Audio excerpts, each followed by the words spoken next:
तो चलिए एक नई कहानी की शुरुआत करते हैं, जहां हर मोड़ पर मस्ती और रोमांच आपका इंतजार कर रहे हैं। पारी और चुड़ैल का रहस्य। एक छोटी सी गांव में बहुत समय पहले एक अजीब सा घटना घटित हुआ था। गांव के लोग रात को घर के बाहर जाने से डरते थे, क्योंकि गांव के पास एक पुराना जंगल था जहां अजीब ओ गरीब घटनाएं होती थीं। कहते थे कि उस जंगल में एक पारी और एक चुड़ैल रहती थी, जिनकी कहानी बहुत डरावनी थी। पारी का नाम थी सुप्रिया। वह बहुत ही खूबसूरत और प्यारी थी, लेकिन उसकी सुंदरता में एक रहस्य छुपा हुआ था। सुप्रिया का चेहरा इतना चमकदार था कि रात को उसकी आंखों से निकलती रोशनी से पूरा जंगल रोशन हो जाता था।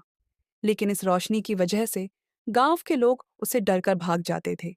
सुप्रिया का एक अद्भुत शक्तियां थी। वह अपनी इच्छा से जंगल में हवा की दिशा बदल सकती थी, बादल को बुला सकती थी और पौधों को जीवन दे सकती थी। लेकिन उसे एक दर्द था। वह अकेली थी और उसे किसी साथी की तलाश थी।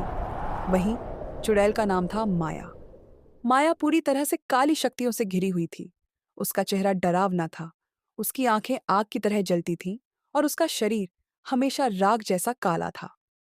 माया को यह जंगल अपनी गिरफ्त में हमेशा के लिए चाहिए था, और वह किसी भी कीमत पर उसे पा लेना चाहती थी।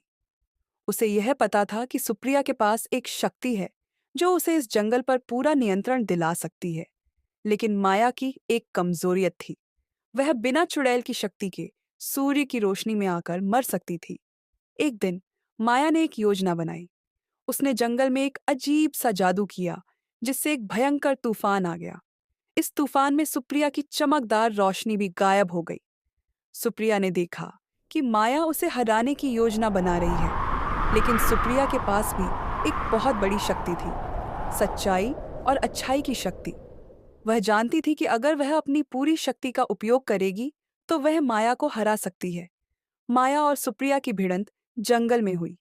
माया ने अपनी काली शक्तियों से हर तरफ अंधेरा फैला दिया, लेकिन सुप्रिया ने अपनी शक्ति से उन अंधेरों को चीरते हुए माया के खिलाफ एक तेज रोशनी की लहर बनाई।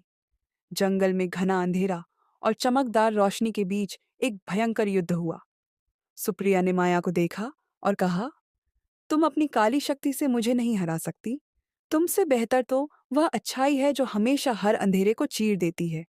तुम अपनी काली शक्तियों से सिर्फ खुद को ही नुकसान पहुंचा रही हो।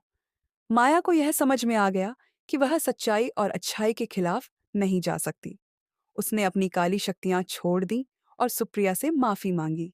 सुप्रिया ने माया को माफ कर दिया और उसे यह सिखाया कि अच्छाई ही सच्ची शक्ति है। अब दोनों, पारिस सुप्रिया और चुड़ैल माया, जंगल में एक साथ रहने लगी। सुप्रिया ने माया को अच्छाई की राह दिखाई और माया ने अपनी काली शक्तियों का उपयोग अच्छे कामों के लिए किया। वह दोनों अब जंगल के रखवाले बने और गांव वाले भी जंगल के पास बिना डर के घूमने लगे। कहानी का संदेश। यह कहानी हमें यह सिखाती है कि अच्छाई और सच्चाई की ताकत से कोई भी बुरी शक्ति पराजित हो सकती है। किसी भी संकट में हमें डरने की बजाय अपनी अच्छाई और साहस पर विश्वास करना चाहिए।